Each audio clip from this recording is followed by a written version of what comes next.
The history of enslaved African Americans has been well documented, and much of it began in the port city of Charleston. But there's another story, a story of pride and perseverance, a story of faith and freedom, and it happened here in South Carolina. This is the untold story of the Lowcountry Gullah. Africans that ended up in the Lowcountry did so because of the similarities to their homeland in West Africa. That whole western coast of West Africa has similar foodways and speech. Between Senegal and, say, Sierra Leone is a good guess for Gullah people. The Gullah Geechee Heritage Corridor runs from the Sea Islands of northern Georgia to Wilmington, North Carolina. And what made this area unique for enslaved Africans is that they were able to retain their culture more so than other areas of the South, all because of a mosquito that came over on the African ships. The Europeans had to leave because of malaria. The malaria season began in about April and lasted until about October. You know, we had little Africa along the sea coast here in South Carolina. Little Africa, little West Africa existed for over 100 years without any interference because people just couldn't survive the mosquitoes. So people who lived here, you know, pretty much didn't have to bother with anybody else coming for a long time. That's one of the beautiful things about the culture, the fact that you could pretty much be yourself. Everything that you did was pretty much your own culture, and it was kind of a happy life.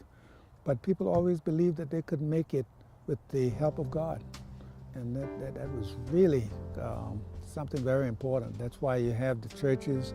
That's why people went to praise houses. The belief in God and belief in your neighbor and how to treat your neighbor was most important. They were still enslaved, and in order to communicate privately, they developed a secret language, one that the Gullah Geechee speak to this day. Even the spirituals were used as signals to each other. People wanted to liberate themselves or wanted to, through a message, they would sometimes send it through sounds or through a sermon.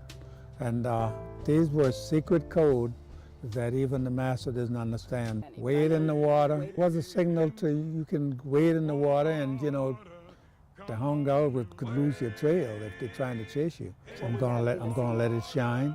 It could have been a signal that you're gonna have a lantern or something.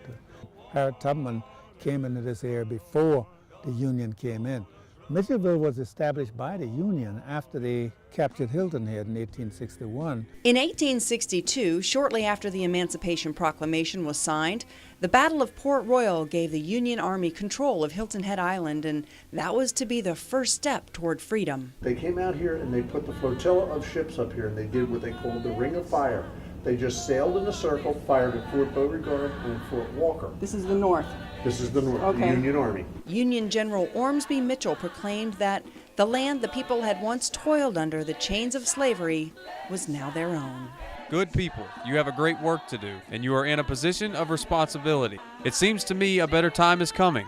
A better day is dawning. These industrious new citizens built homes on neatly arranged streets, elected their own officials, developed laws, built an economy, and implemented mandatory education for their children. Shortly after, a trade school was constructed just north on St. Helena Island in Beaufort. This institution gave the freedmen a chance to decide their own path. It was a fully functioning school with male and female dorms, a cafeteria, and a gym. Today, you can go see the original artifacts like nursing uniforms and reconstructed dining areas, as well as some famous dwellings. And this is Jan College, and this is where Dr. King, Jesse Jackson, and all his staff stayed when he was working on the streets of Washington. Well, today the Gullah's direct descendants continue the traditions of their ancestors. You can see the evidence in their sweetgrass basket weaving and colorful works of art by Jonathan Green and other painters. There's African-inspired sculptures and some of the most beautiful and vibrantly colored quilts, painstakingly weaved by the Gullah. And people around the world love Southern cooking from places like Gullah Grub or Dye's Gullah Fixins. And there you'll find some fried chicken and collard greens prepared just the way the Gullah used to fix it, without a bunch of fancy spices, but with some salt and some pepper and some sweet potato fries. It'll taste just like it did back in the day. So take a trip to the Gullah Geechee Corridor and learn more about the dawn of freedom and equality in America. Because people come from all over the world to see, and hear about that culture. And there's people that do storytelling here in that language, and it's really, really something to be proud of. So. Very spiritual, and they express themselves, in their art, their music, their cuisine. It's just a unique heritage. We're just happy sets of people. I'm proud of this place because people, like I said, people show love. That's the greatest thing.